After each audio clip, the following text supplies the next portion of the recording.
तो भगवान की जय, प्यारे कृष्ण कन्हैया लाल की जय। श्री भक्तमाल में चरित्र चल रहे हैं हरिवल्लभ, भगवान के प्रिय भक्तों के। और आज है चरित्र महर्षि मैत्रेय जी।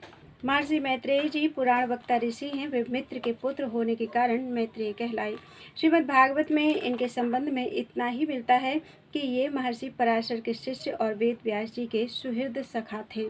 पराशर मुनि ने जो विष्णु पुराण कहा उसके प्रधान श्रोता ये ही हैं। इन्होंने स्वयं कहा है, त्वत्तो हि वेदाध्ययनम् अधीतम् अखिलं गुरो, धर्मशास्त्राणि सर्वाणि तथांगानि यथाक्रमम्, त्वत्प्रसादान्मुनिश्रेष्ठ मामन्येनाकृतश्रमम्, भक्षयन्ति सर्वशास्त्रेषु प्रायशो येऽपि विद्विषः। विष्णुपुराण।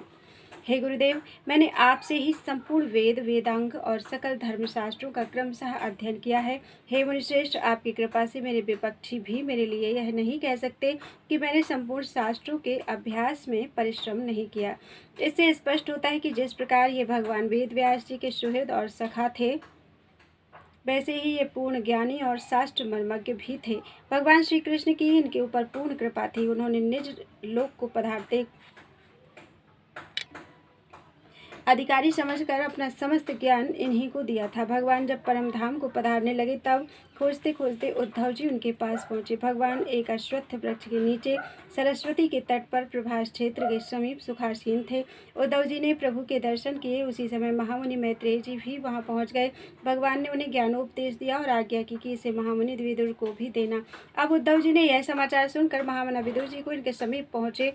तब ये बड़े प्रसन्न हुए उस भगवत भक्त ज्ञान का जिसे इन्होंने विदुर जी को दिया था। वर्णन श्रीमद् भागवत के तृतीय स्कंध के चौथे अध्याय से आरंभ होता है। महामुनि मैत्रेय का नाम ऐसा है जिसे समस्त पुराण पाठक भली प्रकार जानते हैं। मैत्रेय जी ज्ञान के भंडार, भगवत लीलाओं के परम रसिक और भगवान के परम कृपा पात्र थे। इनके गुरु महर्षि पराशर ने विष्णु पुराण सुनाने के अनंतर अपनी गुरु परंपरा बतलाते हुए इनसे कहा कि इस पुराण को जिसे तुमने मुझसे सुना है, तुम भी कलयुग के अंत में सिनीक को सुनाओगे। इस प्रकार ये चिरजीवी हैं और अब भी किसी न किसी रूप में इस धराधाम पर विद्यमान है। भगवान की कथा का महत्व बतलाते हुए ये कहते हैं, को नाम लोके पुरुषार्थ सारावित, पुरा कथा नाम भगवत कथा सुधाम, आपीय कर्णांजलिभिर्भवापहा, अहो विरजेत विना नरेतरम।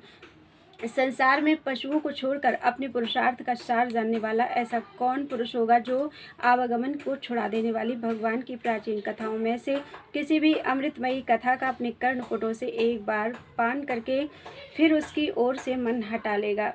श्री प्रियादास जी ने मैत्रेय जी तथा चित्रकेतु आदि के संबंध में एक कवित्त लिखा है जो इस प्रकार है। कौसरब नाम सो बखान कियो, ना भजू ने मैत्रेय अभिराम ऋषि, जान लीजिए बात में, आज्ञा प्रभु दई जाहु विदुर है, भक्त मेरो करो उपदेश, रूप गुण गात गात में, चित्रकेतु प्रेम केतु भागवत ख्यात, जाते पलट्यो जन्म प्रतिकूल फल घात में, अक्रूर आदि ध्रुव भय सब भक्त भूप, उद्धव से प्यारे ने की ख्याति पात पात में। कवित्व में बताया गया है श्री नाभा जी ने कौशारव नाम से जिनका वर्णन किया है वे परम श्रेष्ठ ऋषि मैत्रेय जी हैं।